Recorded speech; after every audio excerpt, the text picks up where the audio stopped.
All right, good evening, everyone. So, welcome to another episode of the Engineering Leaders podcast series, where we are bringing together engineering leaders from various fields to pick their brain and experiences on how a young, aspiring engineer like yourself can succeed and have an exciting career ahead of you. So, today we are joined by Constant, who is currently the founder and CEO of Ketomei, which is a food tech company that provides meal subscription, technology, and education to help customers lose weight and reach their health goals faster.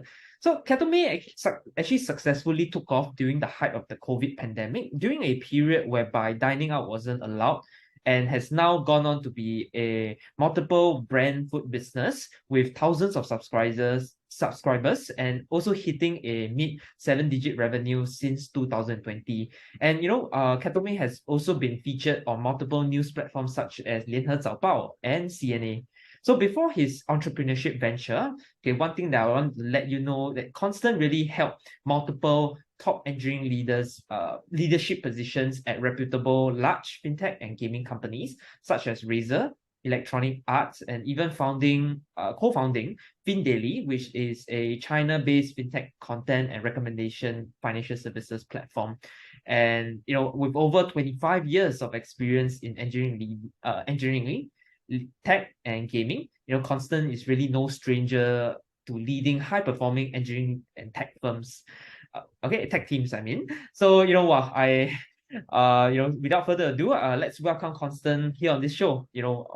Constant, really very glad to have you on board here with us, and of course, very excited for you to share your journey. You have a very long list of like reputation and accolades. Thanks, Kenny. Just been in for a while and in China. So maybe there's something I can share. Yeah. Awesome. Okay, cool. So perhaps maybe you want to introduce yourself a little bit and what you are currently doing at the moment. Okay, sure. I studied computer science from NUS and graduated early 90s. And my first job was actually with Singapore Airlines. I started off as a programmer. And then I moved on to be more like a product management role in a company called Abacus, which is still related to travel. Now, so just bear in mind, in those days, mid-90s, it's actually pre-internet. Yeah, but internet came on, and I was actually part of the team that looked into how Abacus can use internet to sell travel tickets. And that's where actually Expedia, companies like that actually started. Okay. And being so fascinated by internet back then, that's what we call the .com 1.0. I joined a company initially called the Age Consultant, and then later they rebranded to Age Metrics. But essentially, we were very, very early in e-commerce. We built website that actually sell things and collect payment. Back in 1999, it's not easy to collect payment with credit card. People are very concerned, right? But it's also the time where Amazon started, eBay started, and we did a lot of e-commerce projects. But very, very just coincidentally, we did a website for M1, and we started to build a lot of the value-added services like mobile services, and we got really into mobile. And I'll share more, but essentially I started to do a lot of content services on mobile. Back then we're talking about Nokia phone, Motorola phone, and I then started my own business selling ringtone, download games. Now those games are not like games on mobile today. It's actually quite very rudimentary, but you kind of still, I think back then we can charge like $8-9 per download. So I was in that business, and I moved to the US to continue that business.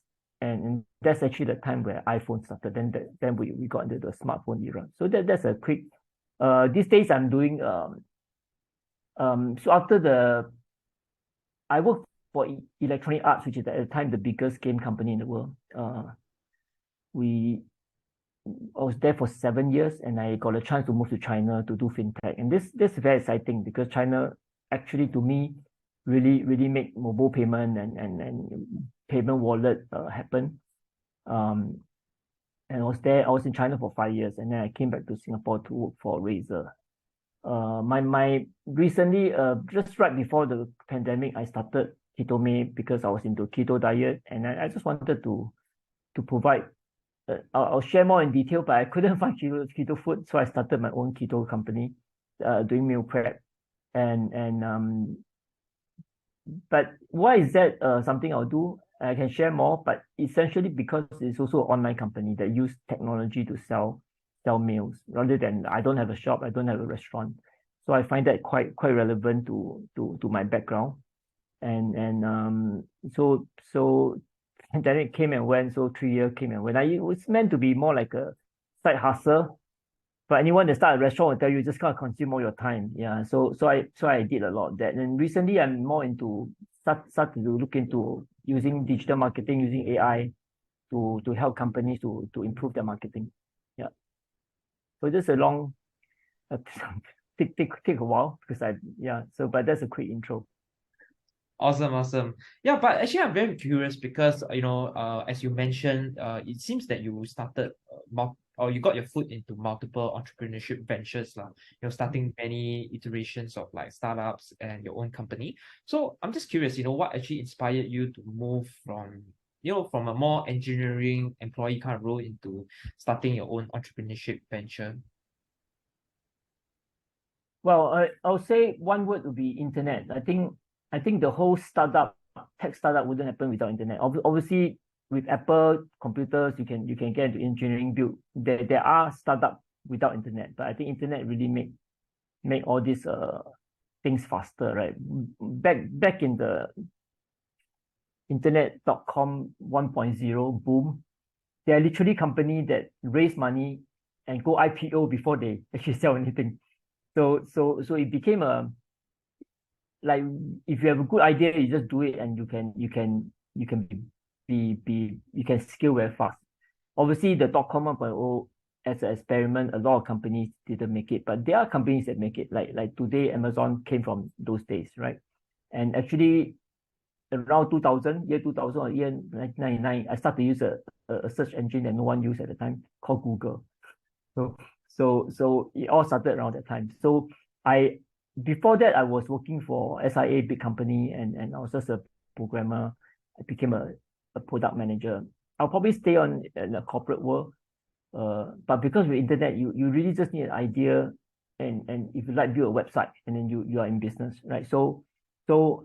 And also because I was involved at the time, I think Singapore's largest tech startup called Age Metrics. We actually raised about over $10 million back in 2001.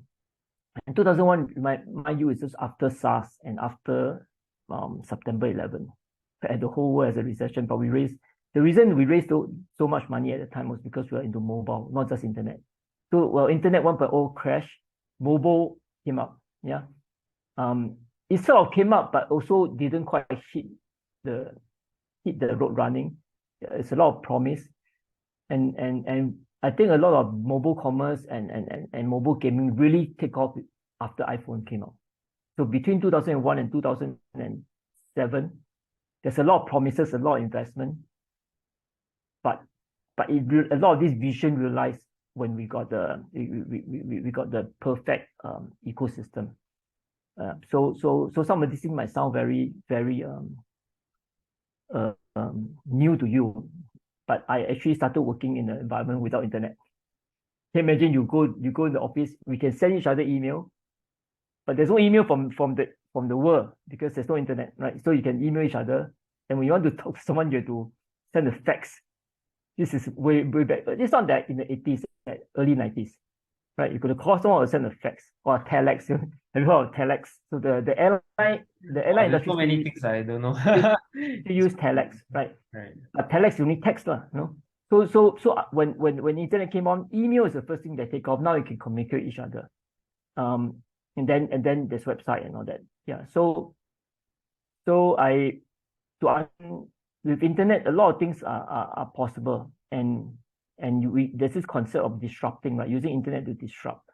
Can I do it better? And it's preferring there's a lot of copy, right? Look at eBay. Can we do so? Singapore, there's also Singapore version of eBay, right? Auction site, and then to effect you build it up and you can sell it, or you can raise funds. So there's whole concept of fundraising and all that's very exciting. Yeah. So I was involved in the biggest one of the big tech startup back then, After that, I just find it so exciting to do your own business. But I did work for other people as well. I think working for EA, and then also I actually joined another tech startup in China. So you have the choice of starting your own tech startup and go on your own. You have to raise fund, or you can work for a big corporate, or you can do kind of hybrid. You join a tech startup that already raised fund, right? And then you sort of have to have the upside if the company do well, and then go, you get the equity upside, a little bit. Awesome. Thanks for sharing that long history, and of course, it seems that you really got into the time whereby you're kind of like a early adopter. Before all the tech scene actually boomed, and like even the internet, you were actually there before that lah. So could you share, with the audiences, how the evolutions actually look like over the years? What are some of the observations you see in the landscape lah when it comes to internet, mobile and like tech in general? Yes, I will share a few things, and then it's not rocket science, but looking back, you'll find that technology really go mainstream and go mass media a few years, could be even 10 years later. Just give you an example. When I worked for the tech startup called H Metrics in the late 90s, 99, there's actually no phone that can serve the web. Okay, and this is where 3G started. I think initially it was just GPRS, it's not even called 3G. Then, so you actually have a phone, you need to press a button to connect to internet, the phone, right? And after that, the speed is very slow. And then when you start surfing web page, it's black and white, right? So, but with that, we actually start building tools like mobile banking and because you can still, black and white, you can still check your bank account and see you can maybe do simple things like buy a stock. So at the very, very early stage, we're building things like mobile banking, mobile trading for FSI company, financial services and institution, very, very early. But the adoption is not good because the experience is not good, right? Imagine, and when people start to do internet banking, so there's a big difference between internet banking and mobile banking, right? But very basic thing you can do. So we start developing these things. So sometimes we're ahead of time, but after a while, so I feel that the one thing I learned is that for the concept to take away, you actually need a couple of things in place. You'll find that a lot of tech services today, or the tech stuff, they're based on an app. But the app only happen when you got smartphone, right? But you also need Wi-Fi, you also need payment. You need these three things.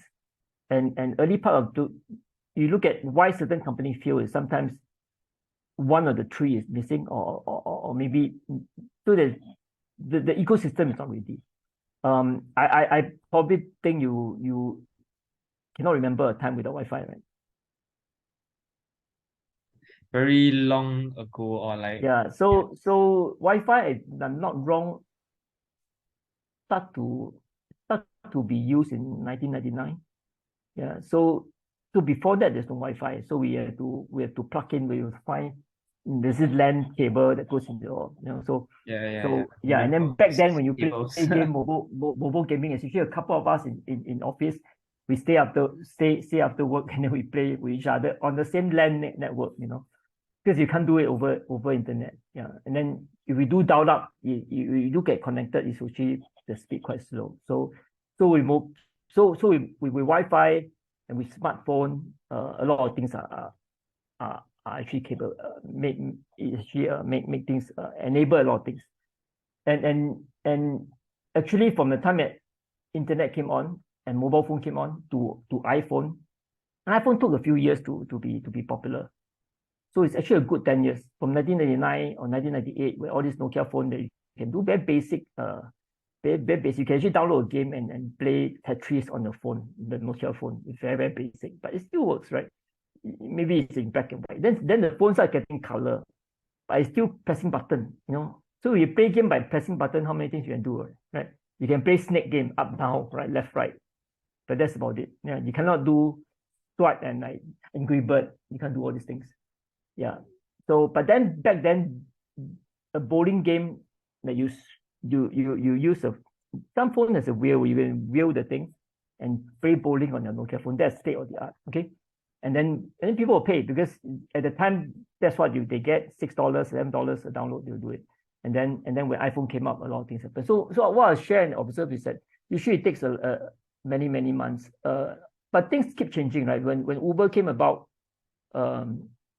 that we're taking Grab today, it actually took a few years to reach Asia, but in US it's very fast. AI will be something that's actually quite amazing. I would say the AI OpenAI ChatGPT take only two months to hit 100 million user. I think right now it's at 1 billion user, and this thing was launched in October. It's not a year. Yeah, so you can say that, but you can also say AI has been around for a long time. No, it's not something that happened overnight, right? Yeah. So generally, I say it takes some time, and if anyone can see a bit down the future, they can have a great idea and then start a very good company. But you also need to sometimes have the stamina to. If you're a bit early, right, you need a stamina to wait through the. And then maybe you didn't put on the right bet, right? Let's say you bet on VR, maybe VR doesn't take off, right? So sometimes you also need to like cut loss. Yeah. So I'll say my main point is just observing how technology change. Usually take a while to become mainstream. There's something called crossing the chasm, where we get so prevalent that everyone uses it. I see. Yeah. Okay, awesome. Yeah, but actually, I also noticed that back then, right after you work at Singapore Airlines as an engineer, you actually move on to become a product manager. So, what actually inspired you in this particular field, and what were the experiences like as a product manager? Yeah, firstly, why did I not why did I switch to be a product manager? I realized I can.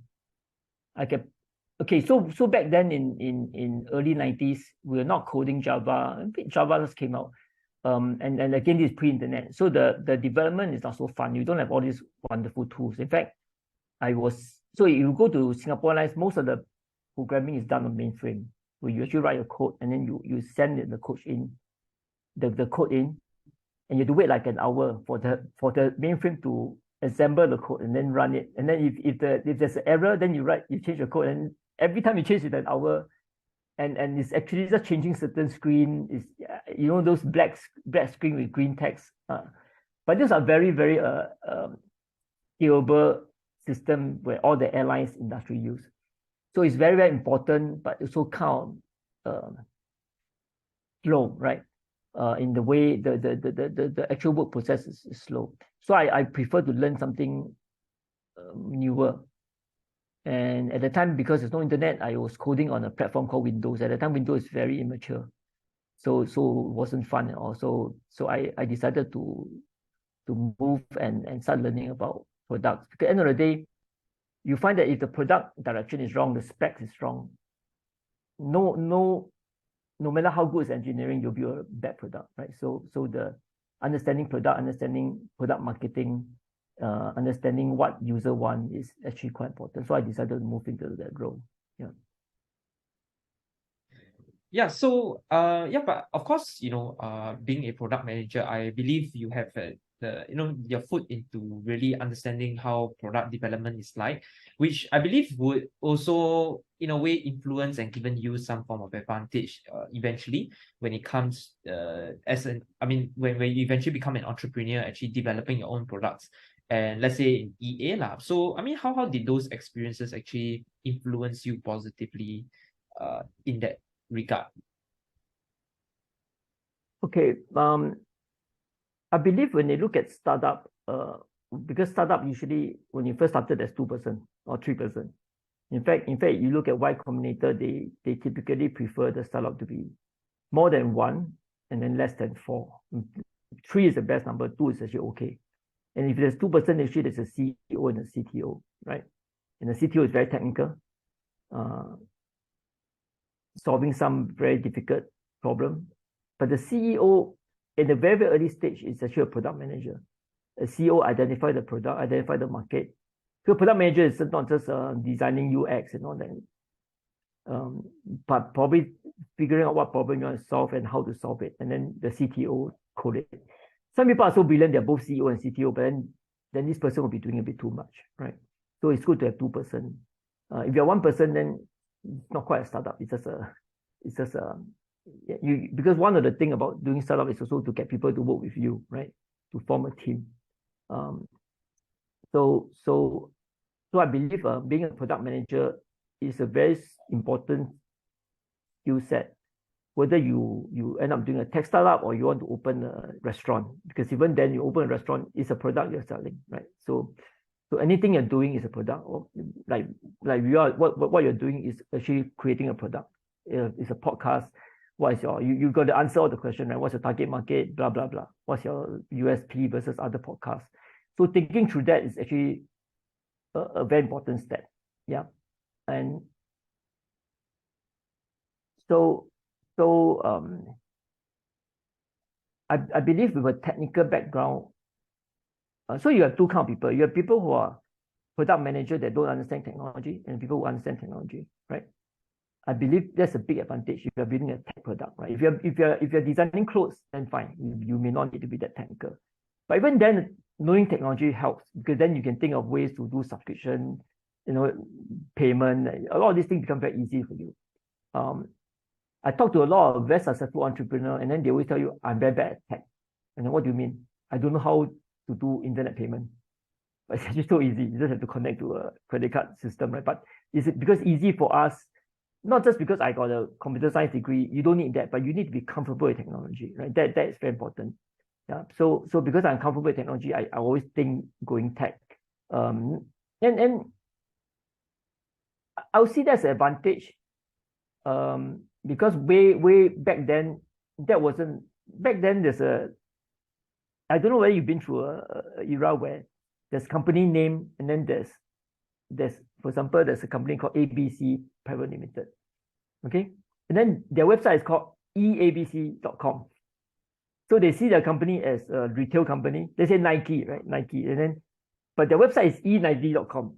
To them, digital is like a subsidiary. It's like but no one does it anymore, right? Because it's like everyone needs a website. Everyone needs to think online. But back then wasn't like that. Back then was really like we have a physical product, and then we have the technical product. Yeah. So I because of my technical background, I always think embrace technology, but I was working for Abacus, which is also selling a technical product. Yeah. Awesome. Yeah, so Constant, I also noticed that, I mean, back in the early 2000s, you actually got your hands into actually starting the two startups, which is namely Airvan and Open Mobile Asia, which you mentioned earlier was, at the height at which the mobile industry has been booming, while internet was like kind of like in the downtrodden. So what were some of the challenges you faced back then as a new entrepreneur? And how did those lessons actually shape your character, beliefs, and skill sets that you have today?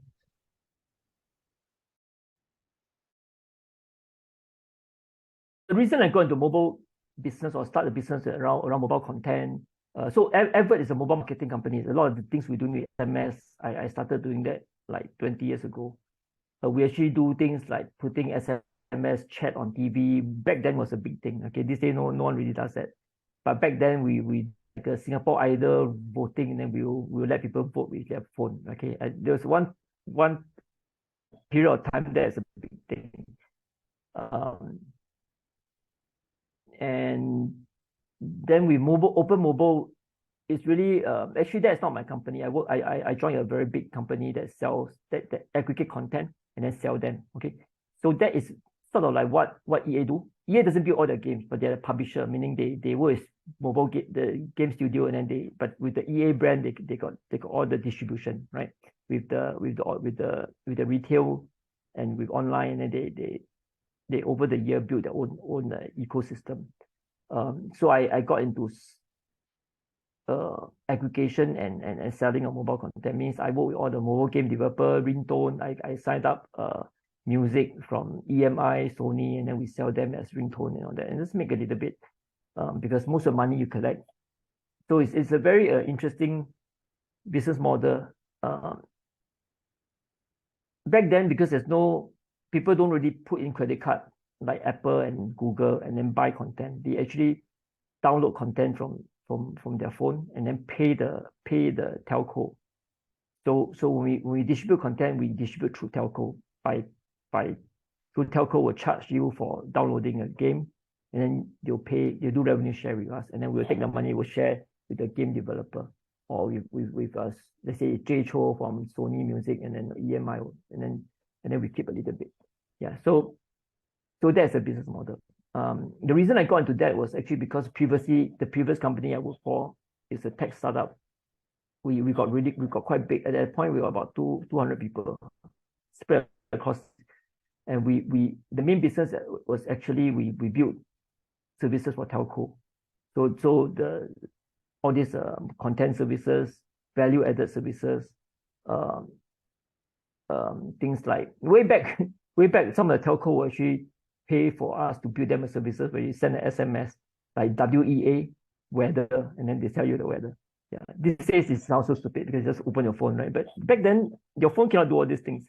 Yeah, your phone is supposed to just do phone call and SMS. So through SMS we do a lot of things. Yeah. So I was very into this sort of mobile services. There's one services we launched very early in with telco and it's still popular. It's called Shasham, right? It's a service where you actually listen to a music. Yeah, but you actually subscribe. You have to actually call a line, and then you actually pay for every tag because you really want to know the song, and then you're in a pub. So this service has actually been around for a long time. But then with mobile phone, it's just better because imagine you have to call some line to listen to this music. Yeah. So yeah, but so I did all this because I felt that it was early, and then there's it's just services, what I call premium services. That you can launch and you can market, and then it's B2C business, and some of these are B2B, meaning I will work for telco, right? So I find it's actually quite good. But the downside is it's very early. Like back then, you talk to a company, this is around 2000 and about 18, 19 years ago. Company will have budget for email marketing. You'll be surprised how much they spend on email marketing, quite a lot, if they have a big database. But they don't have budget for SMS marketing. Yeah. So because also it's very tricky with SMS. You cannot put content and all that. Yeah. So it wasn't the company effort. I find it too niche to actually sell to scale. And open mobile is fine. We were building a lot of services. Let's say there's a movie, we will build the whole. We'll get the rights, and then we'll build we'll take the rights. We'll go to a telco. We'll build them the site. Let's say Spider-Man. We'll have a mobile site called Spider-Man. Okay, this is way back where you can't really get things from your phone. I don't know whether it's deliberate or what. You can't even download a photo. You let's say on the phone, right? You want to put the photo of your girlfriend or your wife on your phone. It's very difficult, So we actually have to we can put a photo on the telco portal, and then people pay a few dollars to download. And because also the format is a bit different. Yeah. And all these things obviously change after iPhone. Yeah. So I started those business because I see some opportunity to essentially providing mobile entertainment. So no difference from people who are selling games today or making apps that entertain. Yeah. Yep. So, but what are some of the challenges that what are some of the lessons you learned from that entrepreneurship ventures? Yeah, I'll say two things. Firstly, I already knew that being based in Singapore, the market is too small. You literally you cannot scale, right? Let's say we for let's say mobile marketing, mobile content. I got all the right content. There's only so many people that will download. Especially this is pre-iPhone, where most people will not play a game. You'd be surprised how many people play game these days. There's like 7 billion people in the world. I'll tell you, probably more than half play games on their phone. But back then wasn't like that. Like people there's only few ways you can play game in the old days. You play game on your PC, you play game on your PlayStation or Xbox, and a lot of people don't have that, right? Or Nintendo. And you play game on your mobile phone, the Nokia. Very few people will play game on the Nokia, so it's a bit too early, and it's very, very niche. If it's free, they'll play. If it comes with they'll play around simple game, but they don't want to pay for it. Yeah.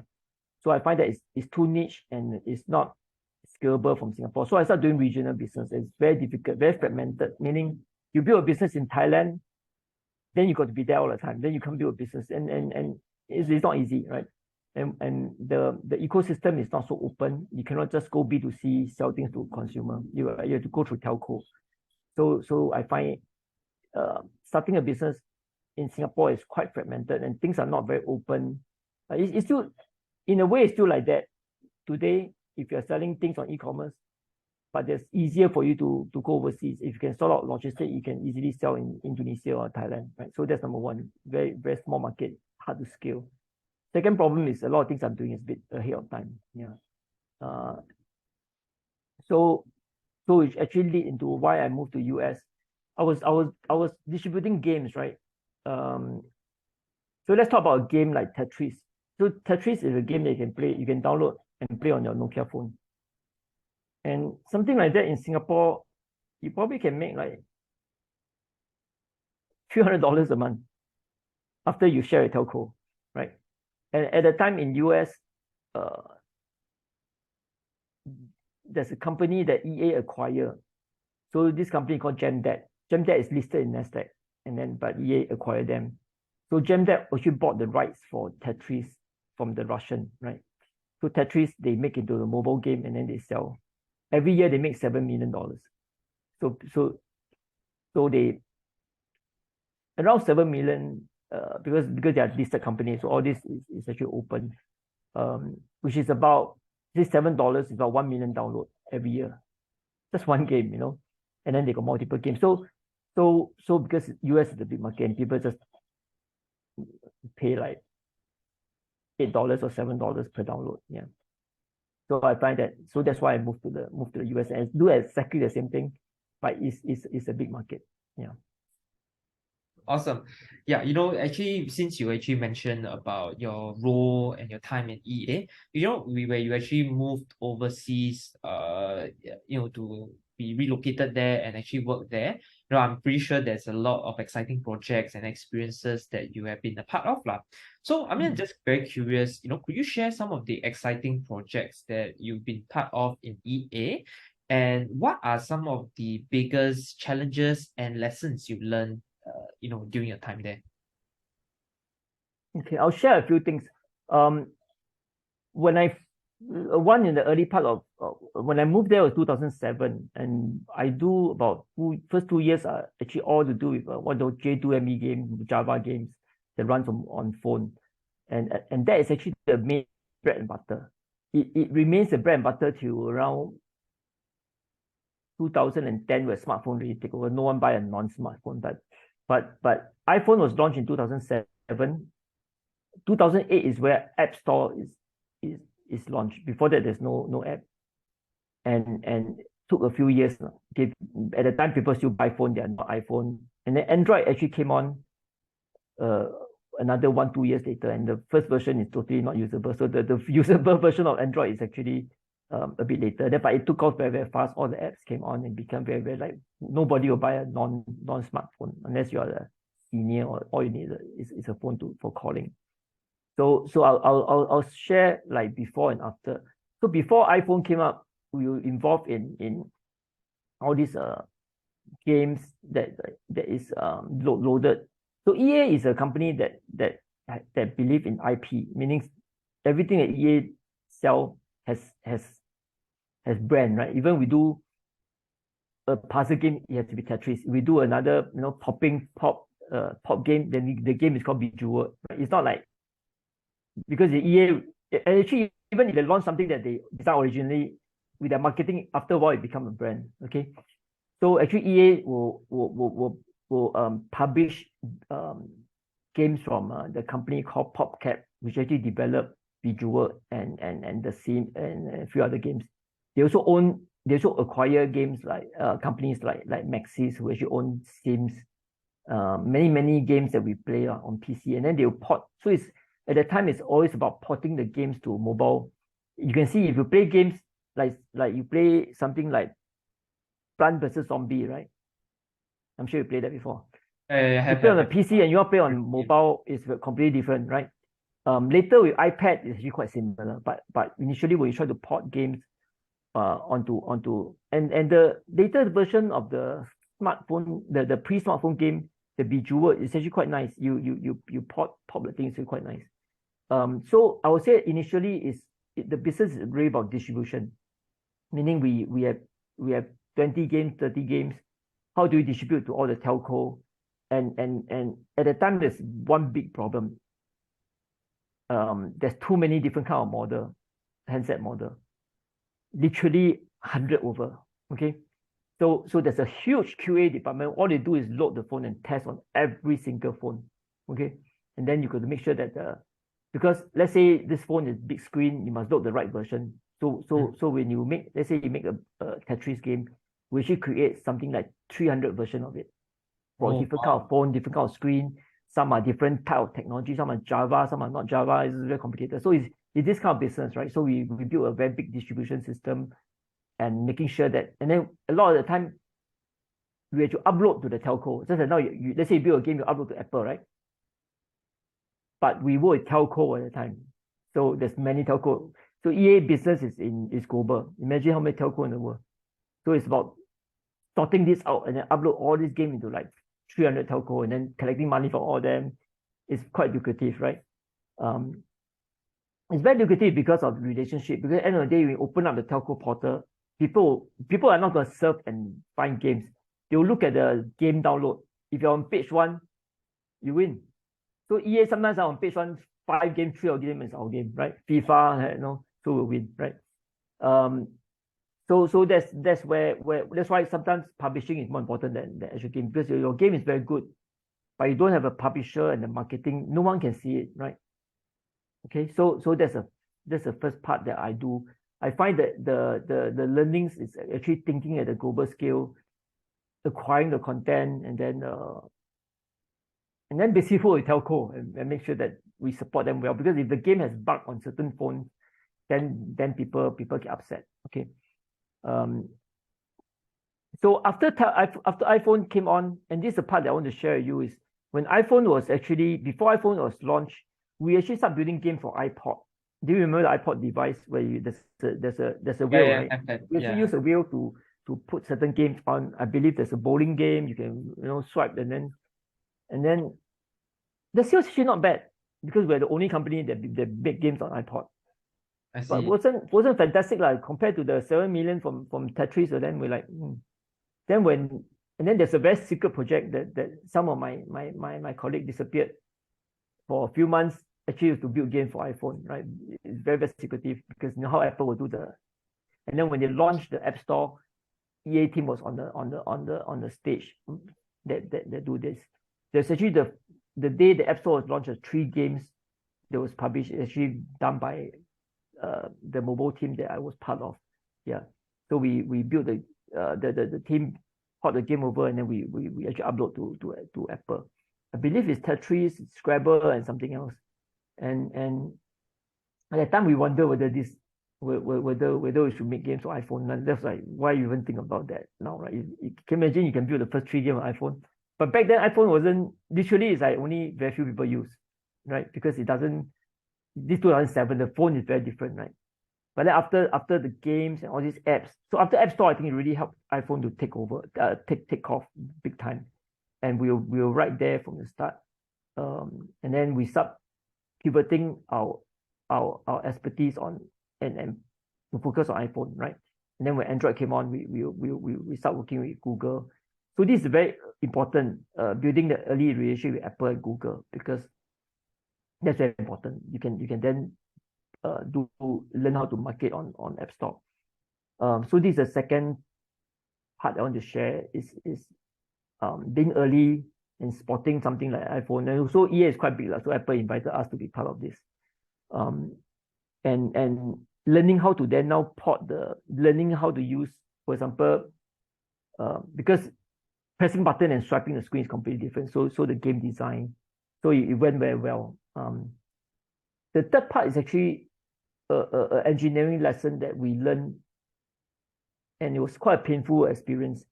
In EA before, I don't know, you can remember. So the difference is between standalone download game and online games. Okay. These days, if you download some games and you go on a plane, you turn on airplane mode, then you realize, how come I cannot play any game? Because every game needs to be connected. You cannot play like even the Candy Crush. You cannot play without. In fact, it's quite hard to find offline game. Online game better, free, right? But then they make you pay here and there. You wonder why so many free games, but free game either they got ads or they make you pay, right? So IAP, so the freemium model was then born. So the moment freemium model is born, actually EA took a long time to. We were quite reluctant because we were still able to charge. I think you'll find it quite amusing when we launched FIFA on App Store, and then on iPad we charge more. We actually charge $15 USD. That's a lot of money to download, you know, and people pay with FIFA, right? Because you have to pay $60 USD for on the console. So $15 for mobile version is okay. So the big pivot for EA is that in the past when we build a game, we launch a game, it's over. We celebrate, we start making the next game, right? But these days when you launch a game, that's where the nightmare starts. That's where the user comes. That's where you need to make sure that your server, your database, your load balancing, everything works. Okay, because the last thing you want is people pay for some coins and they don't get the coins and they cannot play. And we learned a very big lesson because we launched a game called Simpson back then. I can't remember the year. Simpson is a big thing in US, and then we do a simultaneous launch with the what do you call that? The cartoon on it's live, and then the cartoon promote the game, and then the episode is linked, and then I think was it like someone like I can't remember, was it Oprah talk about it. So all these things happen together and there's a big spike. When there's a big spike, all of a sudden there's like I can't remember, it's like a few million users online concurrent. Actually, these days, nothing. You look at Netflix, how many people watching, right? But back then, it was a big engineering issue. The database, everything doesn't work. So that's actually this kind of mass volume require you to start looking at database like Mongo and you know NoSQL that's good at dealing with this kind of problem. If you're using MySQL structured database, you run the problem. Right? So we actually had a point at one game, I think the Simpson game, where it's so popular and no one can play. So we actually bring down the game and took 6 months to rebuild. Can you imagine? This is a big issue, right? But we rather do that than we don't rebuild the whole game, but rebuild certain aspect, the tech architecture. So that's where you find that. So from engineering point of view, starting from maybe 10 years ago, it's all about massive scalability. It's actually not hard to, I don't know where you wonder, hey, look at Netflix, it's not hard to build this. It's just a screen with a lot of movies, right? Not that hard. Actually, the hard part is actually, how is it possible that 100 million people are watching or maybe 300 million people are watching it doesn't like, that's amazing. That is really very difficult, you know? So obviously they pay a lot of the CDN, and so the whole architecture deployment, also monitoring. So the company has to change the DNA from launch and forget, like movie. Actually, games are like movie in the past. You make a game launch, and then you sell tickets. You sell down. You know, people buy games $60, right? But now it's different. Now it's like you launch a game, then you're managing. You're monitoring your server. You're doing everything. Yeah. So you're more like a engineering company like Google. Make sure your site don't go down, your game don't go down. Imagine you playing FIFA, right? You cannot connect, you cannot talk to you play your friends. So it's very, very different. So back then, I would say that the online gaming, the Koreans, the people doing like Blizzard are very good at that because their game day one is online, right? They do Warcraft, but EA wasn't so good at that. So they then changed and become that. So that's a very, very big engineering lesson, understanding how to build massively scalable architecture for entertainment. If you think about obviously things like Uber, things like Grab here, yeah, things like or Google. Yeah, all these tools are very used by a lot of people, but entertainment especially is used by any consume a lot of there's a lot of synchronization with data that is actually quite a massive and complex issue. So I learned about that. Yeah. Okay, awesome. Yeah, so actually, let's go on to also explore a little bit about your experiences just briefly. Okay, your experiences actually working on fintech apps on China. So I believe you spend a deal of time in China, developing these fintech apps. Okay, and of course, by then you have accumulated quite a lot of leadership experiences, especially working in EA and multiple projects as well. So could you share with us, back in China when you were developing the fintech app, and also co-founding one of the companies as well. What were some of the leadership, challenges that you faced back then, and of course, how do you overcome them? Yeah, when I moved to China, it was 2014 for actually a stock trading game, a stock trading app. But it's also a game. You signed up. The company is called Trade Hero, and they raised about $10 million from VC, from China VC. So the Chinese VC want us to launch in China. So we went to Shanghai, built a team, and the time the game is already running in Singapore and the rest of the world. So there's one version for international, one version for China, and we do the localization. And that's where I start to learn about China and how amazing the whole tech environment is. One thing we learned is by the time because our fundraising was known, was published, right? Because the company at the time was a little bit has a bit of profile. This is before Robinhood. So imagine a stock trading app is actually quite a good idea. So we got some funding, and then we took 6 months to build the team and then launch it. By the time we launched, there's like 6 copycat on the App Store. There's one app that literally copy our logo so closely that we cannot launch our actual logo because they literally so we had to do a lot of different things. Yeah, and so in building an app is not difficult, but marketing is difficult. In China, I learned about the whole digital marketing ecosystem that, like, as you know, there's no Google. The way we market apps, a lot actually depends on viral marketing on WeChat and things like that. So very, very different. And I start to learn a lot about the tech ecosystem. And that's also the point where Alipay has been around, WeChat start to launch. You hear the news recently that you can do payment on WhatsApp, right? So in China, they launched that in 2015, like 9 years ago. In fact, you can do peer-to-peer payment and people transfer fund, right?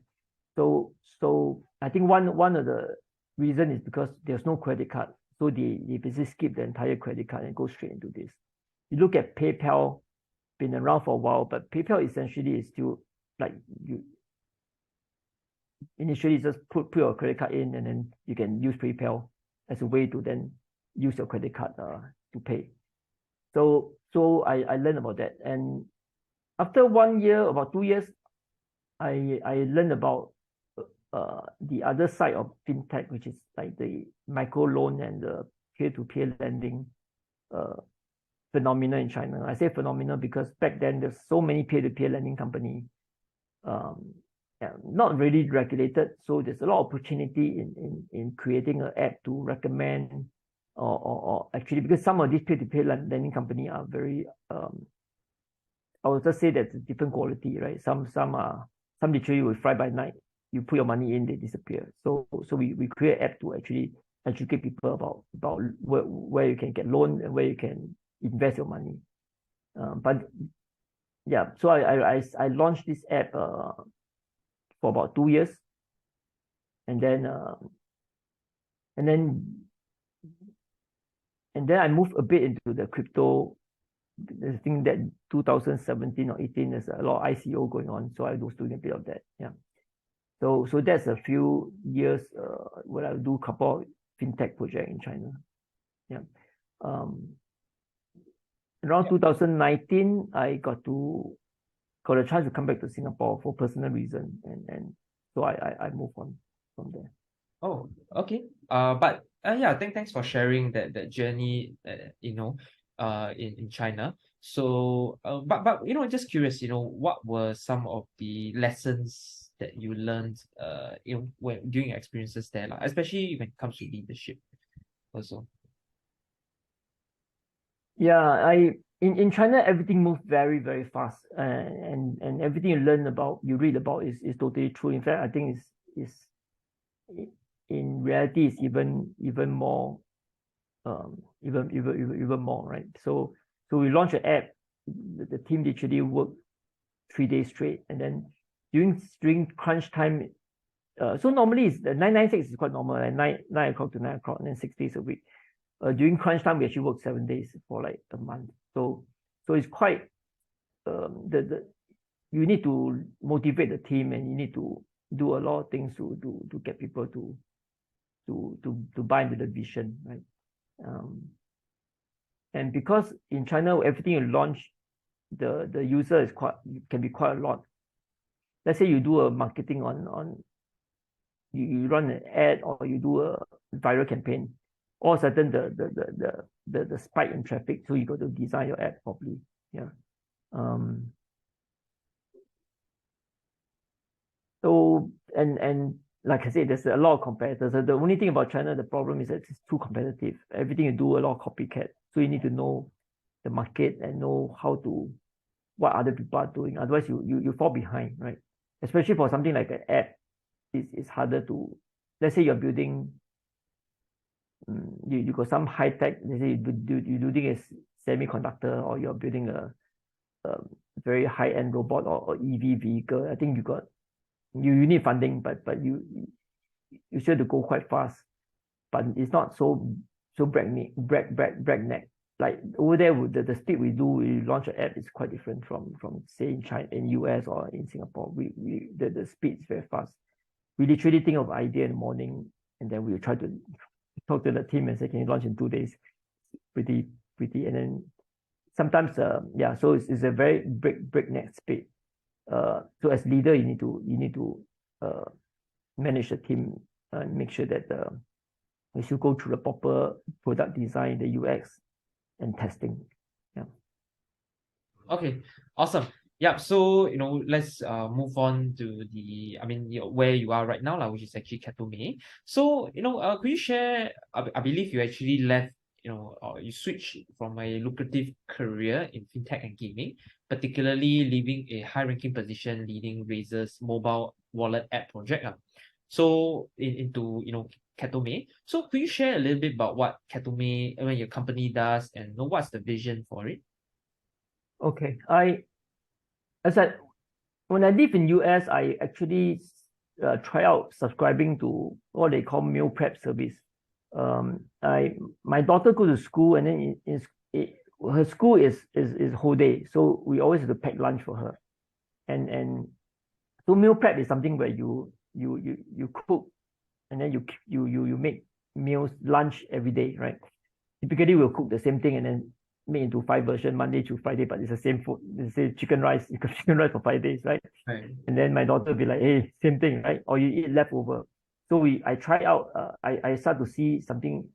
There's a company called Factor 75, and I just, hey, the meals looks good. I just subscribe, and then they come to me in a box.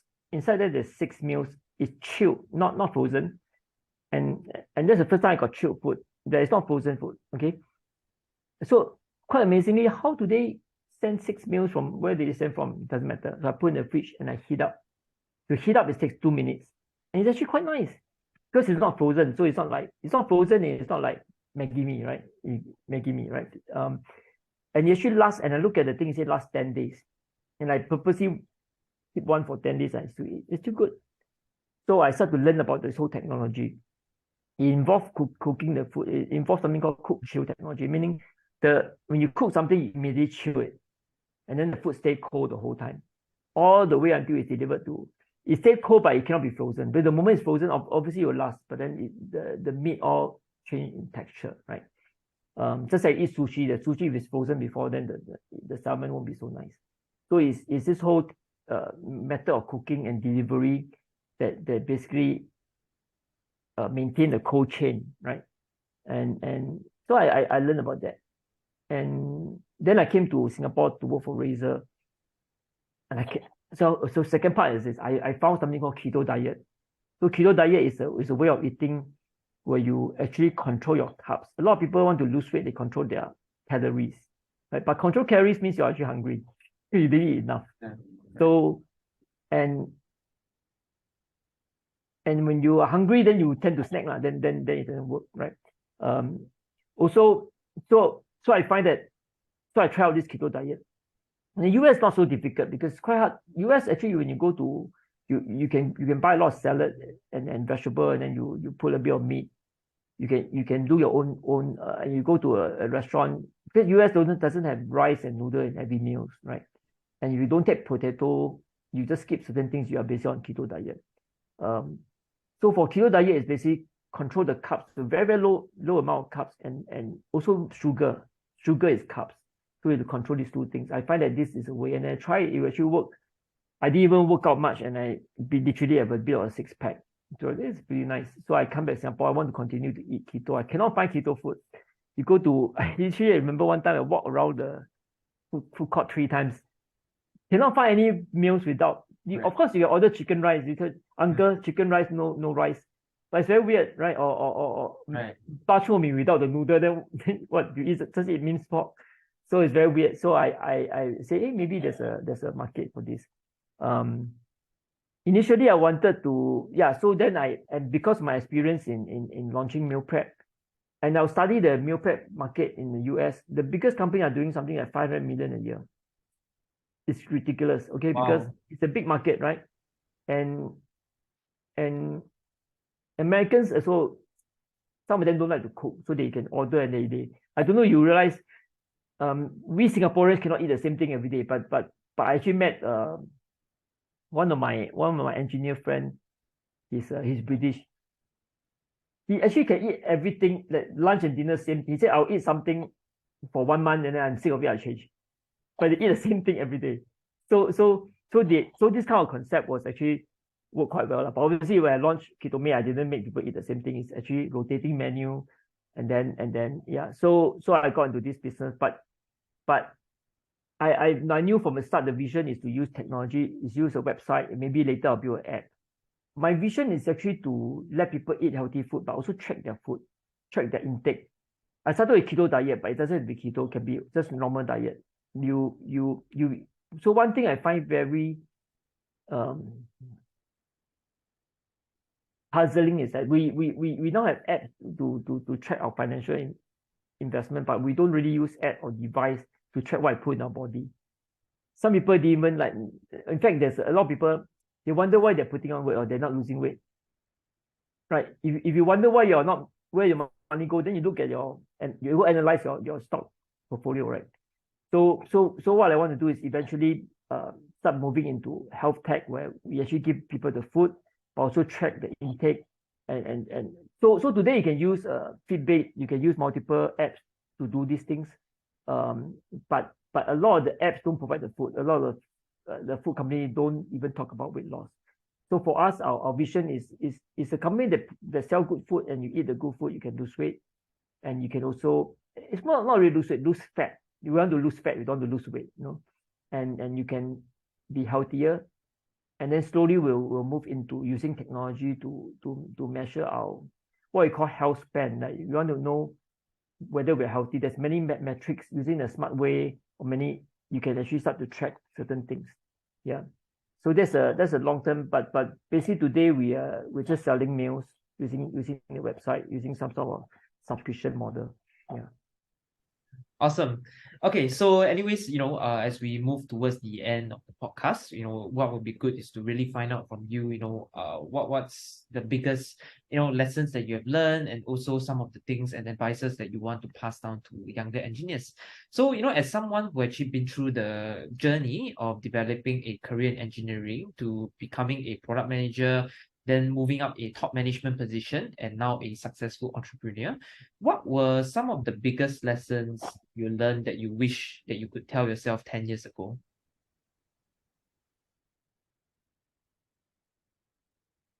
I would say figure out your strength and your interest and your passion, right? But it's also got to do with luck, right? Like I find that I'm very passionate about, say, keto diet or food. But it's also partly because I'm older now, right? Way back, I'm very passionate about games. So I was very happy working for EA. Yeah. So the earlier you know, it's a good thing if you can marry your passion with your career or your business. But also make sure that it's something that is there's a concept of ikigai. I don't know, are you familiar with that? Yeah, I heard before. Yeah, So that is a concept where you marry something that you're good at, is useful to the world, and also make money, right? So you can find something that is pretty good. Let's say you're very good at singing karaoke. Maybe you cannot make money with that. Then you just keep that as a passion. You don't have to quit your job and try to be a singer, right? Unless you're super good, the 0.1%, you okay. So that's where you look at the ikigai, whether you can find that sweet spot where something you're good at, you're too passionate about, also the world needs, and also can make money, right? Usually, if it's something the world needs, the reward will come. So that's the first thing.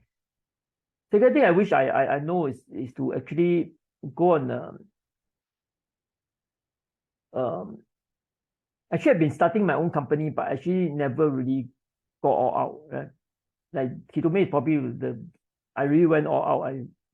Just do it, right? So there's many times I have an idea, I didn't really do it. I'm not sure whether it'll work. So I believe for young engineers, especially if you can code, there's no harm trying something, but you try, you fail fast, and then if you know it's not working, then you cut loss. But it's also nothing wrong if you just work for a tech startup or work for a big company. Within big corporation, you can also have what's the word? Is it called an entrepreneurial spirit? Yeah, a lot of big companies now encourage that. I would say end of the day is just to hone your skill, and if you're good at what you do, and follow your passion, then you'll be okay. Yeah. Okay, awesome. I'm just curious, what do you mean by intrapreneur? Like, or what does that concept mean? I don't know if I don't hear so much about this, but back then, like for example, Google, there's a concept of using the entrepreneur spirit to drive a project within a big company, right? That actually require the company to also let these people have ownership. I think way back Google actually have this you work for Google, they let you work on your personal project using 10% of the time. Okay. Oh, yeah, awesome. but I think if the project turns out to be a big thing, I'm not quite sure about the IP and things like that, but it's something that they actually encourage to pursue. Okay. Yeah. So what I mean is it doesn't mean that everyone must go start their own business and quit a job. Okay. And also I want to share something about starting business. It's a very serious endeavor, right? Sometimes people say, just try it. What's there to lose? Actually, when you start a business, there's a lot to lose, especially if you're putting $500,000, right? Firstly, you will lose that, and secondly, you might actually run and you find that you're short of money. You start taking loan from the bank, right? So a lot of these kind of loans are you're personally liable, right? So it get very stressful and so it's not really for everyone. But it's high risk, high reward, to be frank. Yeah. Awesome. So yeah.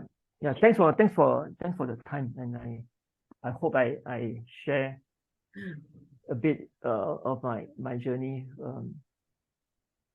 Yeah. I mean, thanks so much, Constant. Yeah. So, anyways, before we end off today, right? Just wanted to also ask, lah. Okay, because I believe you have been also a mentor to like younger engineering folks out there. What are some of the common like struggles or fears that they tend to have in their career, and how would you encourage this group of engineers? If it's about engineering, I think I'll talk about this more relevant things is whether AI is going to take away their job. I think everyone's very concerned, right? Whether AI can code. Actually, AI can write code. AI can actually even so I at least for now, I think everyone should use AI. If you're writing code, you should get AI to check your code. And I believe AI will increase your productivity, right? There's always an aspect of there's actually a challenge I watched on YouTube where AI design a house, like interior design, right? And a real architect design a house. The AI one looks nicer, really beat the architects. But actually, when you look at the floor plan, a lot of details, like it's not very practical, because it's just so at this point, I think a lot of the things AI still can't do. In future, I really don't know, right? Because AI is going to get very vertical and they'll be very specialized. Maybe there'll be one. So what I believe is these challenges that is coming is something that you should make full advantage and then try to develop and then see what you with AI, what's the the new world is going to be like, and then what are the opportunities. Yeah. So again, it's a are you a glass half full or glass half empty person, or are you, when you look at the empty part of the glass and you think of it as opportunity, right? You know what I mean? This is the water, and this is the empty part is where the opportunity is, or is this, it's an empty glass, right? So I think it's all about attitude and your perception. Awesome. Okay, yeah. So Constant, where can the audience best reach you for like advice or opportunities? I think in best way is just I don't do Twitter so much and Instagram all that. So I think the best way is to just search for Constant Tong on LinkedIn. I believe should be able to find. Yeah. Okay. Awesome. Yeah. Thanks.